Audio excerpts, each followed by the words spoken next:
Bonjour à tous et à tous, bonjour à tous les suiveurs et à tous les inconditionnels de Grégoire Omnisport. Moussa Wa Gué, qui va sauver le soldat Moussa Wagué. Donc Moussa Wagué en pleine difficulté, aussi bien en club FC Barcelone qu'en équipe nationale du Sénégal, remplaçant en club et en sélection, comme le titre du journal Record.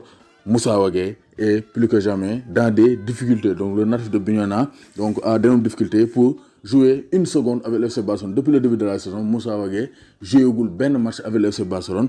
Lui qui a été promu à une place de doublure. Donc Valverde da koo ne woon dama lay def doublure Nelson Semedo, mais avec l'entrejeu saturé, entrejeu bi milieu terrain dafa saturé avec Vidal, Rakitic, De Jong, Busquets, donc Arthur, c'est serré pour Sergio Roberto. Loolu tax Valverde jëlaat Sergio Roberto def ko doublure Nelson Semedo. Moo tax Moussa Wagué il est relégué au troisième latéral du FC Barcelone. Loolu tax Moussa Wagué actuellement mënagul jouer. Des fois ñu doog ci feuille de match, mais il n'a pas encore donc joué une seconde avec le FC Barcelone. Et ça commence à durer.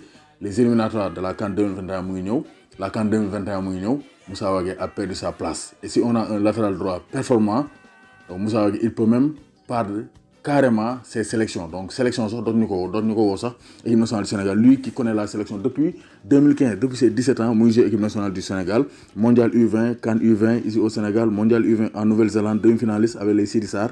Donc toujours en 2015, il dispute la CAN U20, donc la CAN U23, et rejoint en mars 2017 la sélection sénégalaise sous la houlette d'Aliou Cissé, donc en match amical face au Nigeria en mars 2017. Match nul 1 but partout avec 13 sélections.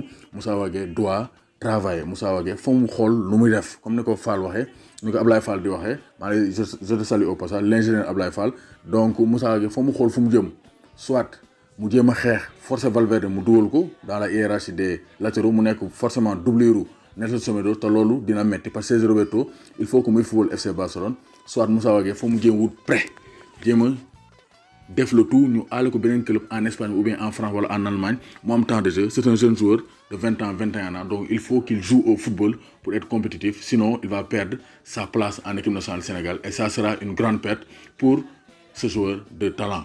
Donc doomu Gaynde Njaay warul tiit warul ragal. Moussa Wagué, il faut trouver un point de sortie pour sauver ta jeune carrière.